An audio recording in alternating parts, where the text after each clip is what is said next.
Bonjour Serge Lama. Bonjour. On est tellement heureux de vous recevoir sur cette antenne. Où sont passés nos rêves? C'est le nouvel album et c'est un événement. Il y a les grands chanteurs comme ça qui ont écrit des musiques pour vous, sur vos textes, sur ce qui est votre vie. Vous avez dit dans un livre, finalement, les textes, c'est moi, c'est mon autobiographie. Oui, je pense qu'à travers mes textes, on peut deviner en profondeur ce que je suis. Et là, les plus grands compositeurs, à mon sens, des 40 ou 50 dernières années pour certains, comme Adamo par exemple, et Julien Clerc et Cabrel, les plus grands compositeurs ont fait des musiques sur mes textes et on s'aperçoit que ça change tout. Oui. Ça change tout, ça fait un disque tellement différent de tous mes autres disques, alors que c'est toujours moi qui écris les textes, c'est toujours moi qui les chante. Et néanmoins, c'est un disque qui, quoi qu'on en pense, est complètement différent de tout ce que j'ai fait dans ma carrière. Oui, il y a une chanson qui s'appelle Les Muses. C'est l'inspiration, c'est la musique, c'est la chanson. C'est surtout la quête d'inspiration, c'est-à-dire le manque d'inspiration, ce qui arrive à tout le monde, la peur de la page blanche.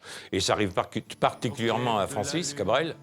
Il avait un gros problème pour écrire son In Extremis, son dernier album. J'avais envoyé ce texte et puis je pensais qu'il allait faire une chanson pour lui. Puis finalement, il a fini son album et puis il m'a dit « Figure-toi que ça me dire que maintenant j'ai écrit une musique sur les muses ». Alors, une chanson de Cabrel, évidemment, ça ne se refuse pas, puis c'était une musique magnifique. Et c'est à la suite de ça que j'ai eu le courage d'appeler les autres compositeurs. Parce que je me suis toujours sous-évalué. Et je ne pensais pas que tous ces grands mecs, ces génies de la musique comme Julien, pour moi, j'ai une admiration extraordinaire pour Julien Clerc. Et qu'il fasse deux musiques dans un de mes disques, c'est un honneur inimaginable. Calogero, qui est aussi un musicien formidable. Enfin, bon. On va en reparler, on écoute Les Muses. C'est le retour de Serge Lama. Sans vous, je suis naze. Sans vous, je ne vois plus le jour. Venez, venez, belle muse tant aimée, de vos étincelles m'offrir la fumée. Sur mes belles branches, les fleurs se sont tues. Sur mes pages blanches, rien d'écrit dessus. Chante, ma voix chante. De la lune, mon âme à zéro, plus rien sous la plume. Ça vous arrive, ça, vraiment, Serge, de l'inspiration, comme ça, la quête de la page blanche? Vous savez, c'est comme les saisons. Il y a le printemps, il y a l'été, l'automne et l'hiver. Et il y a un moment, même pour les gens qui comme moi, écrivent tous les jours, qui, pour moi, ça aide beaucoup d'écrire tous les jours. Mais malgré tout, il y a des moments où vous écrivez des mots vides. Et puis, ça commence à vous inquiéter au bout d'un mois où vous voyez que vos mots sont vides. Puis tout à coup, ça y est, ça revient. Et puis, c'est le printemps, c'est merveilleux. Et vous écrivez enfin des chansons qui disent quelque chose, quoi. Oui, on va réentendre d'ailleurs Les Muses. Parce que là, il faut de l'inspiration pour écrire une chanson sur l'inspiration. Hein. Oui, et c'était pas simple à écrire. Et surtout, comme je l'ai dit, je l'ai écrit pour Francis au départ. Je pensais pas la chanter moi-même. Et puis, finalement, c'est une chanson que j'adore. Oui, elle est très belle. Elle fera partie du prochain tour de chant. On va vous applaudir à Pleyel. On va vous applaudir un peu partout en France. Oui. Ça va être un grand bonheur de retrouver ce public qui vous aime, Serge. Oui, pour moi, en tout cas, c'est un grand bonheur parce que le public, c'est tout pour moi et que c'est sur scène que je m'exprime vraiment. Alors oui, j'ai une hâte avec la peur en même temps, parce qu'il va falloir arranger quand même, comme ce disque a pris beaucoup d'importance, il va falloir que je chante quand même pas mal de chansons nouvelles. Je ne pourrais pas les chanter toutes, mais 7-8, c'est déjà beaucoup. Et arriver à les mélanger habilement avec les anciennes, c'est un travail qui n'en a pas l'air, mais c'est un gros travail. Et puis il faut que Sergio Tomassi, qui a fait les arrangements, enfin qui a guidé tous les arrangements, c'est pour ça que le disque est bien, c'est qu'il a réussi à rendre cohérent ce qui pouvait être complètement dispatché dans n'importe quelle direction. Alors là, il va être obligé de refaire des arrangements pour la scène, pour les nouvelles chansons. Oui, regardez quelques instants. Au clair de la lune, rien dans la pluie, rien. C'est merveilleux, finalement, comme ça, l'évasion, une chanson, la simple chanson. Ça a toujours été votre vie, Serge, de raconter, à la fois vos états d'âme, votre vie, raconter l'environnement, 2 minutes. Depuis tout petit, j'écris depuis l'âge de 10 ans, 9 ans. J'ai écrit mon premier poème, j'avais, je crois, 9 ans. Et ma première chanson, j'avais 11 ans et demi, je l'avais d'ailleurs enregistrée dans mon dernier album. Il y avait 3 chansons nouvelles dans le dernier album, qui était un album de reprise. Et il y avait 3 chansons que j'avais écrites entre 11 ans et demi, la première, donc la Ballade du poète, et puis 2 autres qui avaient été écrites entre 12 et 13 ans. Qu'est-ce qui vous donnait envie d'écrire comme ça, gamin? C'était tous les gens que j'entendais, c'était l'arrivée, n'oublions pas que dans les arrivées en 53 arrive Bécaud, Brassens, c'est-à-dire que tout d'un coup, on pouvait allier à la fois le fait de chanter et le fait d'écrire, ce qui était mon rêve. Moi j'écrivais, j'aimais la poésie, j'aimais écrire, et donc je voyais la possibilité, dans le même métier, de faire tout ça en même temps, et c'est ça qui m'a poussé à écrire depuis toujours, quoi. Et depuis toujours, ils vous admirent, tous ces chanteurs qui vous ont écrit des musiques. Et regardez ce qu'ils disent de vous. C'est un poète, un immense artiste. Je dirais qu'il est ténébreux et tendre, voilà. Un mot seulement? Conviction, émotion. Avec Serge, chez les Muettes. Une référence, un modèle. Un chanteur populaire. Si bémol?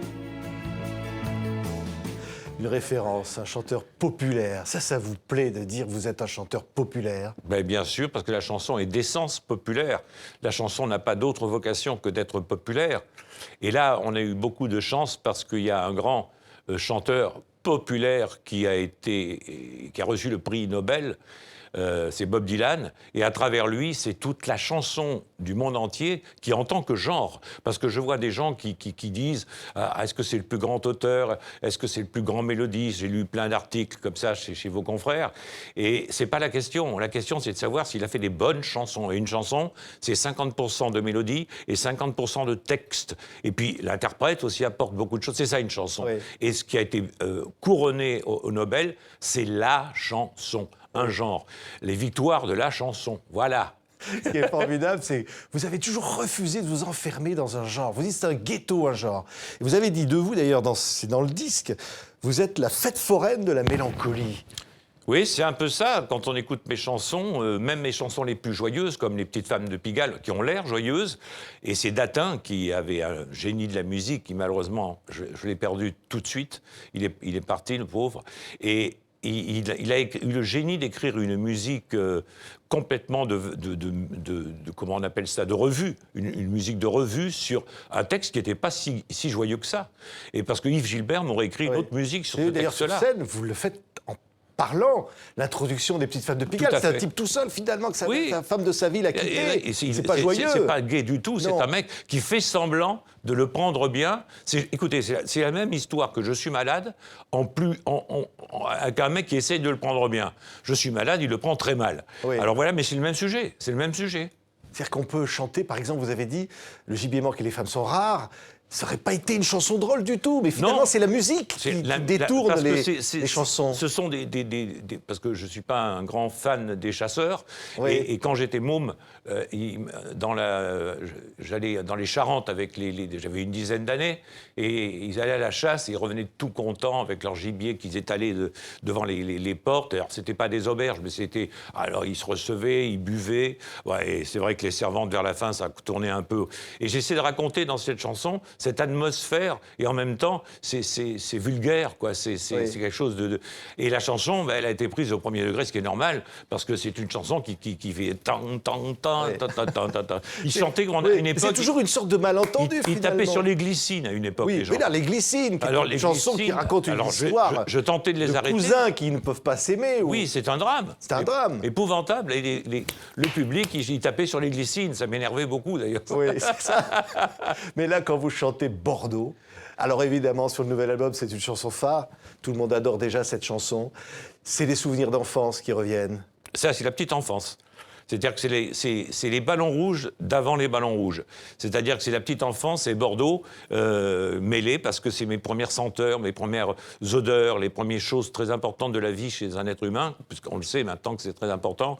C'est à Bordeaux que je les ai vécus. Et c'est à Bordeaux, on est à 40 km de l'océan. C'est pour ça qu'on dirait dans ma chanson que l'océan, il est carrément à Bordeaux. Et c'est vrai que la Garonne, aujourd'hui, avec tout ce qu'ils ont aménagé sur les quais, c'est magnifique. Et la Garonne ressemble presque au début de l'océan, quoi. Oui. C'est l'écharpe de soie de la Garonne, c'est devenu une très, très, très belle ville. Et une musique de Pascal Obispo. Écoutez un très court extrait. Et de Bordeaux. Voilà, c'est Bordeaux. Au bord de la Garonne belle, belle. Et lui il fait au bord de la Garonne belle. Au bord de la Garonne belle, j'ai fait mes premiers pas d'oiseau. Plus tard, il m'est poussé des ailes. Mais mon enfance, c'est Bordeaux. Je t'ai quitté, mon Aquitaine, pour finir mon enfance ailleurs, loin des regards de tes persiennes et de mes crayons de couleur. C'était le temps de la rengaine. C'est ça, quelque part, oui. oui. Je chante avec Pascal, je chante enfin, je sais pas comment on l'appelle maintenant, Bercy. J'arrive pas à trouver le groupe accord, le machin, là. Et je chante avec lui Bordeaux, là, le 17 décembre. Et je me réjouis d'avance avec une peur au ventre parce que c'était quand même une salle que j'ai faite pour mes 60 ans, d'ailleurs. Oui, bien sûr. Et qui est une salle où c'est la première fois que je vais chanter Bordeaux sur scène, quoi. Oui, et penser à ces souvenirs d'enfance, je disais, c'est le temps de la rengaine, c'est maman Chauvier, c'est ça, papa baryton, voilà. Capucine. C'est finalement les souvenirs des ballons rouges. Ben, vous savez, on est 3 chanteurs à avoir des itinéraires très proches. Il y a Nougaro, qui a un itinéraire un peu comme le mien, mais le père était célèbre. C'est un très grand baryton, le père de Nougaro. Mon père a moins bien réussi. Et puis, il y avait toute la dynastie des Sardou aussi, qui est une dynastie de chanteurs. On est les 3 qui avons un passé commun, où on est des enfants de la balle, quoi, comme ça se disait autrefois. Oui, des enfants qui rêvent. Vous rêviez, par exemple, à Casablanca dans votre enfance. Vous rêviez devant, j'adorais finalement, cet avion qui part en faisant le plein de chagrin d'amour, comme vous dites dans la chanson. C'est un film qui a marqué toute une génération. C'est un film qui m'a marqué quand je l'ai vu, parce qu'on ne peut pas résister à Casablanca. Et même quand je le revois aujourd'hui, je me fais avoir à Casablanca. Il y a quelques films comme ça où j'ai ma larme qui vient. Je ne peux rien y faire. Le tarmac à la fin avec l'avion. Je suis pris, Ingrid Bergman et Humphrey Bogart. Là, c'est tellement extraordinaire. 2 acteurs. Et puis j'ai mélangé Quai des Brumes, quelque part, en parlant de Gabin et de Morgan, ce fameux moment où ils sont face à face. T'as de beaux yeux, tu sais. Et j'ai mélangé ça, car c'est toute une époque et toute une façon de voir le mélodrame, quoi, Ouais. de traiter le mélodrame au cinéma. Et c'est Carla Bruni qui en a fait la Carla musique. Bruni qui a fait la musique, magnifique musique, qui est un petit bijou, une chanson que j'adore. Elle est là pour juste un instant, elle est là pour voler du temps. Casablanca. Elle a encore au bord des yeux les reflets du dernier adieu. Casablanca. On s'est rencontrés, enfin un spectacle de quelqu'un d'autre. Et Serge est venu me voir en me disant « J'aimerais bien que vous m'écriviez une musique ». Ça m'a fait incroyablement plaisir. Donc il m'a envoyé 2 textes et je suis tombée amoureuse de celui-là, Casablanca, tout de suite. Un avion a fait pour toujours son plein de chagrin d'amour. Bogart pourrait être Gabin. Ingrid Bergman, Morgan, dans ce mélo noir et blanc. C'est un vrai film, une Ah chanson oui, comme oui. ça, Serge. Et ce qui a été merveilleux, c'est que quand j'ai reçu la maquette de la musique, elle me l'a chantée avec une musique, et que j'ai entendu sa voix sur cette musique-là, et disant ces mots-là, j'ai dit, mais cette chanson, il faut la faire en duo, parce que je ne me voyais pas supprimer sa voix, elle faisait partie de la chanson, et comme en plus le sujet, effectivement, de la chanson, ce sont deux êtres comme ça qui sont amoureux, mais qui vont se séparer, et il y a un petit miracle qui s'est produit sur cette chanson-là. Ce qui est incroyable, c'est que dans vos chansons, il y a de l'amour, mais comme vous le dites, dans Casablanca, il y a le drame aussi. Vous n'avez jamais écrit une seule fois une chanson d'amour, sauf une. Et vous le dites dans un livre qui s'appelle Un homme de parole, c'est « Je t'aime à la folie ». C'était une chanson purement optimiste. Alors je vais vous dire, en plus, elle n'est pas de moi, parce que « Je t'aime à la folie », le texte du refrain était d'Yves Gilbert. Il avait écrit ça quand il était gamin, enfin plus jeune. Et puis il chantait toujours ça, et je trouvais que ce truc, c'était pas mal du tout. Je trouvais que la musique était jolie, puis les couplets, ce qu'il avait écrit, ça me plaisait pas trop. Alors j'ai refait les couplets, et c'est lui qui a signé le refrain. Et donc ça prouve bien que c'est pas moi qui ai cette patte-là. Yves Gilbert, lui, il aime la vie. Lui, il dit « Je t'aime à la folie ». Et par ma voix, il a dit « Je t'aime à la folie » pendant des années, parce que c'était un gros, gros succès. Oui, mais pourquoi finalement, c'est vrai qu'il y a toujours chez vous cette part de drame, de solitude, de peinture sociale. Parce que je pense que j'ai eu une enfance, comme beaucoup de gens, difficile, une adolescence qui l'a été encore davantage, et que je m'entendais pas. Vous savez, mes parents sont tombés sur un canard boiteux. Pour eux, j'ai pas dû être tellement facile à vivre, et puis pour moi, ça n'a pas été facile de vivre avec eux. J'ai pas supporté que mon père quitte la chanson. Quitte la... Oui. Et j'ai mal vécu. Vous dites depuis l'âge de 11 ans, je suis un homme sans illusion. Oui, j'étais très lucide. Ça m'a fait j'ai été lucide trop tôt. J'ai été lucide à peu près dès que je suis arrivé à Paris. J'ai pris une lucidité. Avant, j'étais un enfant rêveur. À l'époque de Bordeaux, justement, j'étais un enfant rêveur. Et d'enfant rêveur que j'étais, donc peut-être plein d'espoir, je suis devenu un enfant lucide. Et dès qu'on devient lucide, forcément, on devient beaucoup moins joyeux. Il y a quelque chose qui s'éteint. En plus, j'ai en moi un ennui profond qui me pousse, grâce au ciel, à écrire des chansons. Et ce qui me rend heureux, c'est les chansons que j'écris, mais ça vient de quelque chose qui est profondément mélancolique et nostalgique. Oui, vous dites, je suis un être en noir et blanc et en douleur. C'est ça, c'est vrai. On ne peut pas dire mieux, oui, c'est ça. Les douleurs de la vie aussi. Oui, les coups que j'ai pris, oui. Oui, les coups. Encore il n'y a pas longtemps, là, je prends des coups. J'ai pris des coups toujours, des coups terribles, des coups violents, des coups subis, des coups qui vous arrivent, qui vous enlèvent les êtres qui vous sont chers, puisque même dans mon accident de voiture, à 22 ans, quand j'avais 21 ans, et la femme que j'aimais, et qui était la première femme que j'aimais, est morte dans l'accident. Je me suis senti responsable, parce que c'est moi qui l'avais imposé dans la tournée, et je m'en suis jamais remis. Même aujourd'hui, je m'en suis pas remis. J'ai perdu mes parents au début du triomphe de Napoléon, car ça a été, c'est ça. Donc ça m'a complètement terni, le triomphe de Napoléon. Et là, je perds mon épouse, ma compagne surtout, ma compagne de 47 ans de vie. C'est elle qui gérait tout, qui s'occupait de tout. Et c'est arrivé, pareil, en un jour, vous arrivez, on vous dit, elle est morte. Et voilà, ma vie, ça a été fait que de grands coups de poing, comme ça. C'est mon destin, je l'assume, je le subis, j'en souffre. Mais c'est mes chansons qui, quelque part, me délivrent un petit peu de cette douleur-là. Oui, il y a une chanson dans l'album qui s'appelle « Je serai là », qui dit j'irai cueillir des fleurs de flamme et j'irai dans ton âme ». Finalement, au fond, vous ne croyez pas à la mort, quelque part? Non, parce que je pense qu'on a d'autres vies. Je suis de ceux qui pensent qui croient à la réincarnation. Et j'aurais souligné que cette chanson est de Davide Esposito, qui est un compositeur moins connu que les autres, qui est un talent formidable. Et beaucoup de gens me parlent de cette chanson, qui est quasiment peut-être la seule chanson vraiment d'amour, qui est presque une chanson prophétique, parce que jusqu'au bout, je serai là, quoi. Et c'est ce qui s'est passé il n'y a pas tellement longtemps. Je serai là, quand de vivre, je serai là, tu seras là aussi. C'est une chanson que j'aime beaucoup. Oui. Comment on peut écrire je verse mon sang dans ton corps et je suis comme un oiseau mort quand toi tu dors. Ben, je sais pas, j'étais jeune pourtant. Hein.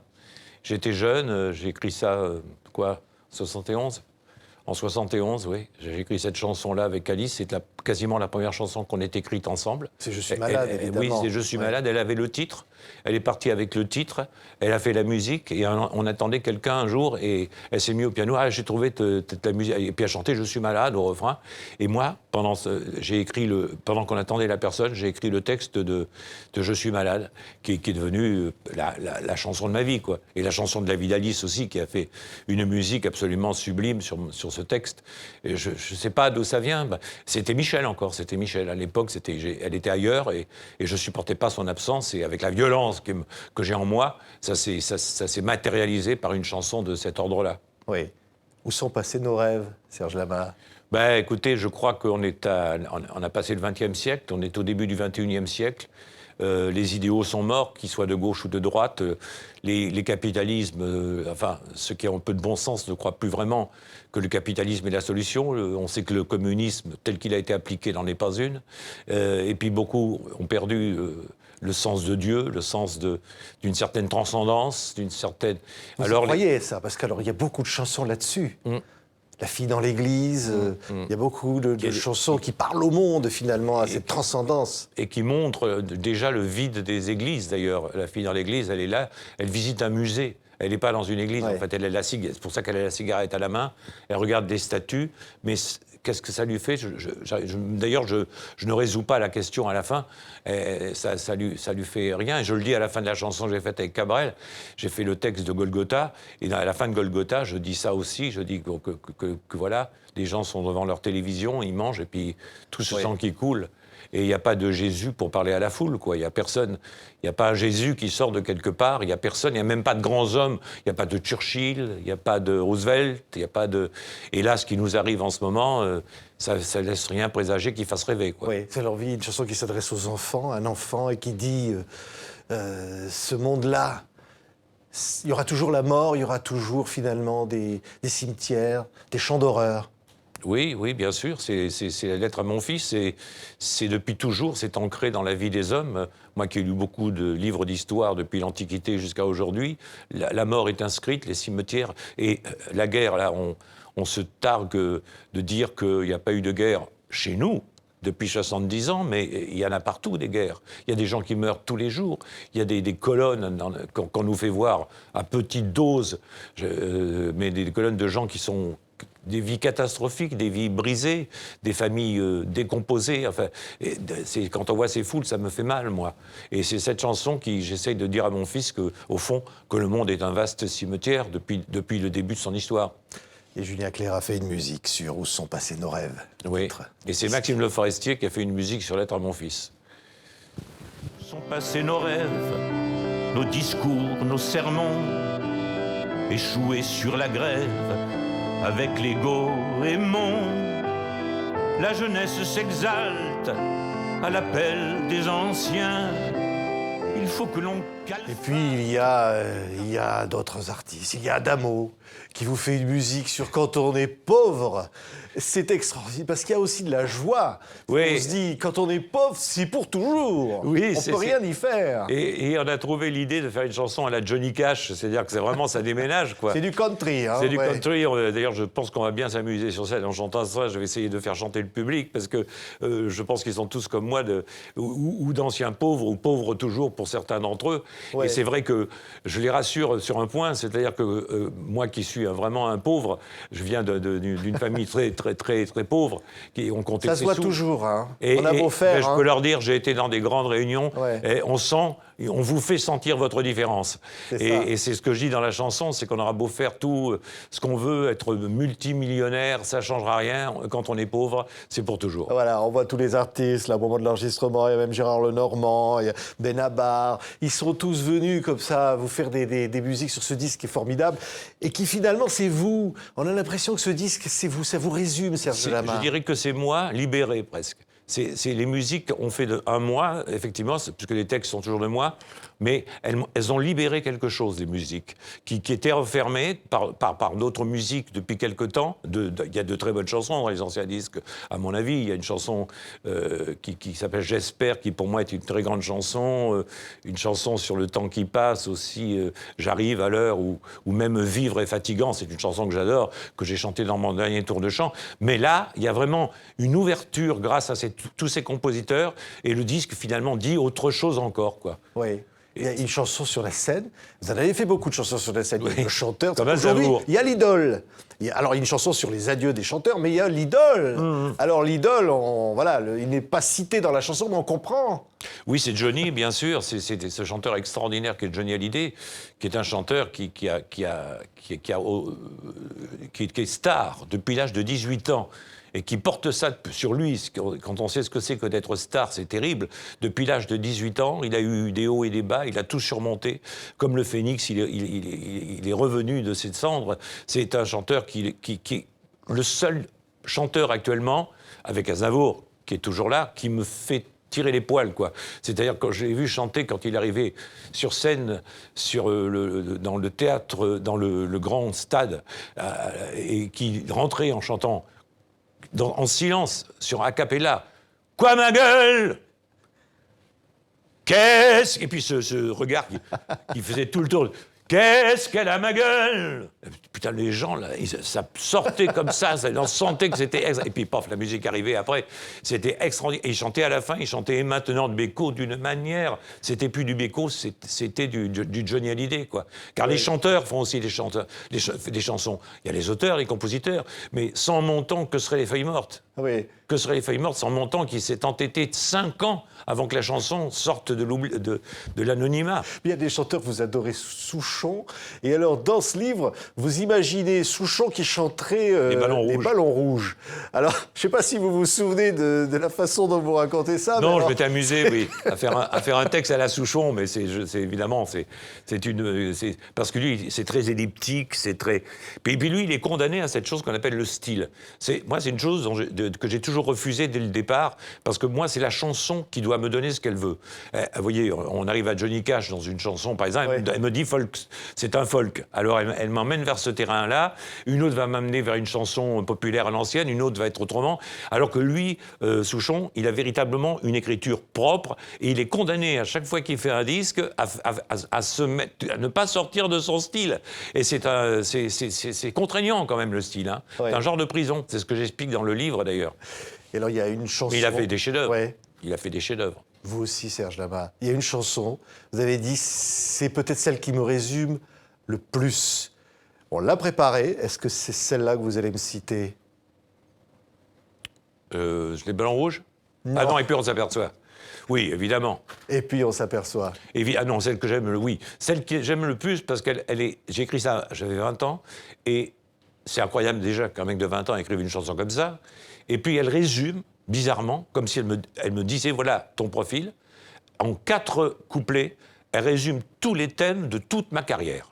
C'est-à-dire le goût du départ, l'envie de partir, l'envie d'échapper à la vie qu'on a, le couple, l'amour, qui n'aboutit pas, évidemment, l'amitié qui finalement se révèle être aussi une porte qu'on croit ouvrir et qui finalement se referme sur vous, et puis la fin, la solitude, la vieillesse, etc. Et cette chanson, 4 couplets, tous les thèmes de toutes mes chansons d'après sont dans cette chanson. C'est en 1970. Et Oui, puis on j'ai même s'aperçoit. titré le disque comme ça, oui, ce qui est quand même un culot incroyable. Regardez, Serge, en 70. Tout nu, un matin, au portique. Parmi tant d'étrangers, on est un inconnu. On découvre la vie, tout comme une Amérique. On a soif d'être vieux avant d'avoir vécu. Et puis, on s'aperçoit que de partir, ça sert à rien. Et puis on s'aperçoit que de rester, ça sert à rien. Alors on reste,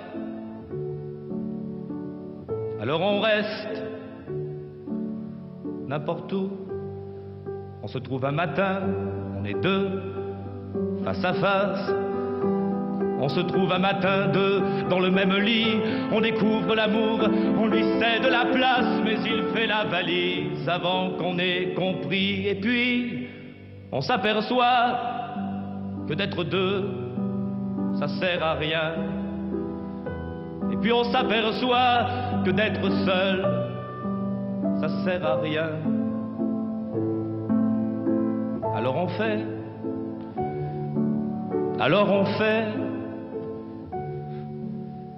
n'importe quoi. On rencontre un C'est matin, émouvant. Ça va presque filer les larmes, parce que je ne pensais pas que je chantais avec autant d'intensité, d'intériorité à cet âge-là. C'est une chanson quand même où je suis très jeune et finalement j'avais déjà plus de choses que je ne croyais. C'est très émouvant, oui. Vous aviez tout. On a l'impression d'une rage intérieure. Oui, et puis en même temps c'est contenu quand il faut. Parce que j'ai toujours l'impression qu'à l'époque je poussais le chanteur devant, mais là c'est vraiment très intériorisé. Je suis surpris, je ne connaissais pas cette version. C'est magnifique. Hein, Ouais, de voir. merci. 1970. Ouais, oui, c'est là où je commence à émerger vers les hauteurs. 69, 70, c'est là que ça commence. Et les chansons qui disent « Si j'ai du cœur, c'est par faiblesse, par peur de rentrer seul chez moi ». Déjà, Ouais. à ce moment-là, Oui, oui, c'est sûr. C'est un peu exagéré d'ailleurs, parce que je pense que j'ai un peu de cœur quand même. Mais ça pousse le bouchon un peu loin que toujours les chansons, puisqu'il faut dire des choses un peu plus... ça, c'est dans La Fronde. La Fronde, oui, je rentrais sur cette chanson d'ailleurs la dernière fois. Et c'est aussi une chanson qui raconte assez bien les choses. C'est-à-dire que on se bat pour quelque chose sans comprendre exactement pourquoi on se bat et vers quoi on va. C'est ça la vie. ouais. On se bat. On ne sait pas l'issue du combat, on ne sait pas pourquoi on mène ce combat, mais on le mène. Ouais. Voilà, jusqu'au bout. Et dire des mots comme « Voici la borne fatidique, l'arrêt d'autobus du destin Une flèche vers l'Amérique. » et mon dos au quartier latin. Oui, oui, ça veut bien dire ce que c'est. Ça, c'est valable pour Aznavour, par exemple. C'est le cas de Charles. Oui, il était en Amérique, mais en même temps, on tourne le dos un peu à la France, bien qu'il revienne régulièrement. C'est des choix que moi, j'ai pas fait, qu'il aurait voulu que je fasse, d'ailleurs, Charles. Mais moi, j'ai préféré rester chez moi. Je faisais 250 concerts par an pendant 20 ans.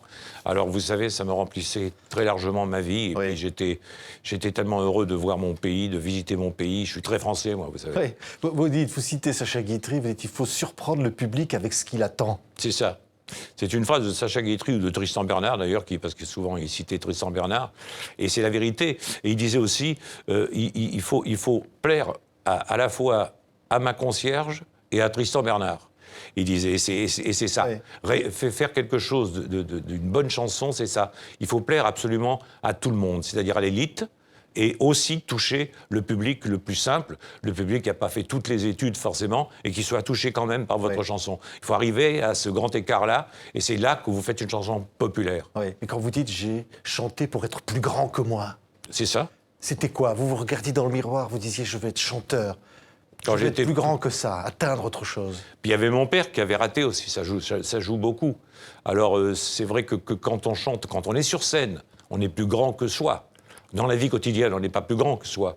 Mais sur scène, pendant 2 heures, 2 heures et quart, on est plus grand que soi. Et on se dépasse. Et à ce moment-là, oui, il y a quelque chose qui est exceptionnel. Et certains soirs qui touchent au domaine de la grâce. Ouais. Certains, c'est pas tous les soirs, mais certains soirs. Ouais. Et quand on est derrière le rideau, on a 20 ans, comme la chanteuse. Ouais. Ben, c'est-à-dire que de loin, le public vous voit. Il voit bien sûr que vous avez pris de l'âge, mais pas autant que de près.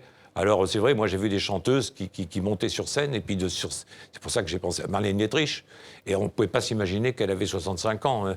Et quand on la voyait sur scène, chanter dans ses robes merveilleuses qui étaient cousues sur son corps, et c'est elle qui m'a, au départ, on croit toujours que c'est Piaf, mais au départ, c'est Marlène Dietrich qui m'a inspiré cette chanson. Alors, on peut penser à Piaf, on peut penser à Barbara, Ouais. et c'est vrai que la chanteuse a 20 ans sur scène. Ouais. Quand vous dites aussi... Quand elle a du talent.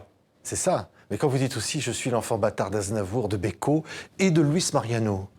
De Luis Mariano, et puis de Brel, et puis de Brassens, et puis de tous ces gens qui m'ont enchanté quand j'avais entre 5 et 20 ans. C'est là que tout se forme. Beko est arrivé en 53, Brassens aussi, ils ont fait l'arrivée Traîné aussi, il ne faut pas oublier Traîné, Luis Mariano, que j'adorais quand j'étais enfant, Tino Rossi, je l'aimais bien aussi, parce que Petit Papa Noël, c'était tous les années, on entendait Petit Papa... Et puis l'Ave Maria, surtout de Tino Rossi, qui est une merveille. Celle de Nana Mouskouri aussi, d'ailleurs. Mais c'est une Ave Maria magnifique, celle de Tino. Vous dites « Le public m'a élu le 12 février 73 ». Oui, c'est ça. Ce jour-là, il m'a dit, on a besoin de vous, on a besoin de toi maintenant, c'est toi qu'on veut. Et les médias, à ce moment-là, ont été obligés de suivre.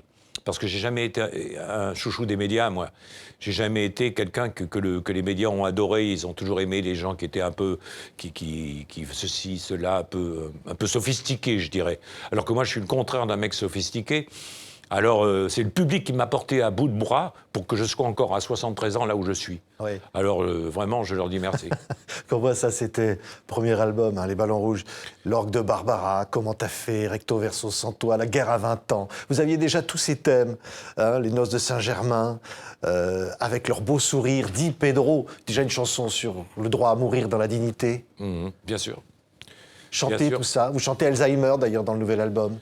Oui, j'ai toujours essayé d'élargir les sujets tout en restant dans une ligne, ça je ne peux pas faire autrement de toute façon, dans une ligne qui est la mienne, que je sais écrire d'une certaine façon, mais d'élargir les sujets à notre époque, à ce qui se passe aujourd'hui, à ce que les gens ressentent. Où sont passés nos rêves, j'aurais pas écrit ça évidemment à 20 ans, parce que c'est mon époque qui m'a dicté ce texte. Oui. Et toujours l'envie d'écrire, parce que là, il y a ce livre qui s'appelle Un homme de parole, dans lequel d'ailleurs vous dites « J'aime les mots ont une vie intérieure ». C'est Ils ont fort. une vie propre. Ouais. Ils ont une vie propre. Les phrases ensuite ont une vie propre et c'est tout ça qu'il faut amalgamer et avec lequel il faut faire, quand on est auteur de livres, il faut faire un livre entier. Ben, nous, c'est pareil pour des chansons, mais en plus petit. Et j'essaie d'expliquer comment on construit des chansons, comment on travaille des chansons. Il y a une préface très longue où j'explique beaucoup de choses. Et puis j'ai refait une nouvelle, 100 pages nouvelles pour le nouveau disque qui explique aussi comment il s'est fabriqué. Je mets tous les couplets que j'ai supprimés dans Bordeaux, par exemple. Et comme ça, les gens se disent, mais pourquoi? Ils vont se dire, mais pourquoi il a supprimé ce couplet-là Et voilà, il faut savoir couper. Dans nos métiers, qu'on soit écrivain, qu'on soit auteur de chansons, qu'on soit dramaturge, le grand art, c'est de savoir couper. J'ai connu des gens qui ne savaient pas couper. Et ça, c'est terrible. Tiens, je trouve une chanson par hasard. L'amour, l'amour, l'amour. Vous voyez que vous chantez 3 fois l'amour, sauf que la chanson, elle dit « De bec de gaz en bec de gaz, on s'est aimé comme des chiens, sans même l'ombre d'une phrase, sans même l'ombre d'un chagrin. » Ben, c'est l'amour d'une heure, c'est l'amour qui vous arrive brusquement. C'est l'amour à 20 ans. C'est l'amour qu'on ne vit plus après. Mais c'est la réalité. C'est dit de la façon la plus nette qui soit et la plus claire qui soit. On ne peut pas dire plus... Alors, il y a des gens qui peuvent même trouver ça vulgaire, mais c'est la réalité. Oui, mais la vulgarité, ça vous dérange pas? Vous dites Brassens. Vous citez d'ailleurs la chanson Putain de toi, où il disait « Misérable salope, tu es vite parti dans le frigidaire pour partir aller chez le boucher, habiter chez le boucher. » Oui. Ça. On pourrait plus chanter ça. Non, non, on pourrait plus chanter cette chanson. 25% des chansons de Brassens, aujourd'hui, on pourrait plus les chanter. Un grand nombre de chansons de Ferré, dont Joli Môme. Aujourd'hui, bon, Gréco peut la chanter parce que ça y est, ça fait partie de son répertoire. Mais un mec arriverait qui chanterait Joli Môme aujourd'hui, ce qu'ils disent dans Jean Joli Môme, ça passerait plus. Et beaucoup de chansons de Brel ne pourraient plus être chantées parce que maintenant, il y a toujours des ligues de ceci, de cela. On n'a jamais été moins libre qu'on est aujourd'hui. Moi, j'ai connu les années des plus grandes libertés. Les années 70, ça a été les années de grande liberté. Et maintenant, ben, ça y est, un retour de bâton, on ne peut plus rien dire. Oui, merci Serge Lama. Vous avez dit aussi les chansons sont un calendrier. Vous faites pas un peu partie du calendrier de nos vies avec vos chansons. J'en suis fier en tout cas. Et j'allais presque dire, d'un kit de survie pour l'île déserte. C'est-à-dire que vos chansons parlent de tout, de la vie, et que finalement on peut y trouver des choses extraordinaires dans la vie pour tout le monde, universel. Ben, écoutez, j'espère. J'espère, c'est ce que j'essaie de faire en tout cas. C'est un nouvel album événement. Où sont passés nos rêves. Serge Lama, c'est un bonheur de vous recevoir aujourd'hui. Merci, au revoir.